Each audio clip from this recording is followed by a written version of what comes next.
ఉగాది పచ్చడిలోని షడ్రుచుల లాగా శ్రీ పరాభవ తెలుగు నూతన సంవత్సరంలో ప్రజలందరి జీవితాలు ముందుకు సాగాలని మంత్రి పొన్నం ప్రభాకర్ ఆకాంక్షించారు.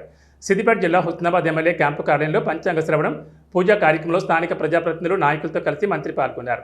ఈ సందర్భంగా ప్రజలందరికీ శ్రీ పరాభవనామ నూతన సంవత్సర ఉగాది శుభాకాంక్షలు తెలిపారు. పర అంటే శివుడు అని, భవ అంటే పార్వతీ అమ్మవారని, బోలాశంకరుడుగా ఎప్పుడు అందరినీ ఆశీర్వదించే శివపార్వతుల సంవత్సరంగా ఈ సంవత్సరం ఉంటుందన్నారు.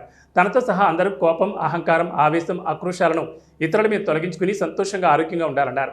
హుస్నాబాద్ నియోజకవర్గాన్ని అన్ని రంగాల్లో అభివృద్ధి చేస్తున్నామని, విపక్షాలందరూ సహకరించాలని అన్నారు.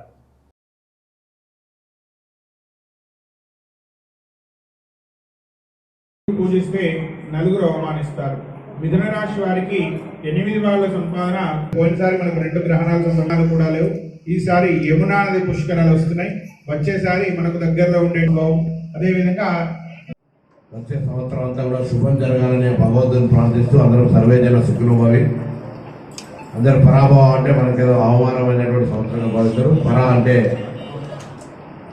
శివుడు, భవ అంటే అమ్మవారిని పొద్దుగల పండితులు చెప్పినారు. పరాభవం అంటే అమ్మవారు శ్రీ శివపార్వతులు కాబట్టి మనం తప్పకుండా శుభం జరుగుతుంది. ఎప్పుడు బోలా శంకరుడుగా అందరినీ ఆశీర్వదించేటువంటి శివపార్వతులకు సంబంధించిన సంవత్సరం.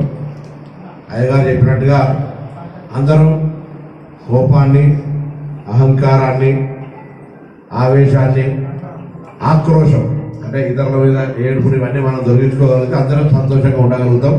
నాతో సహా భగవంతుని అదే ప్రార్థిస్తా ఉన్నా, నాకు కూడా కోపం రాకుండా, ఆక్రోశం రాకుండా, అంటే అందరితో మాట్లాడినా నేను కూడా ప్రార్థించుకోవాలి కాబట్టి అందరూ కూడా అటువంటి ఆశీర్వచన భగవంతుని చేయాలని కోరుకుంటూ, అది అందరికీ శుభం.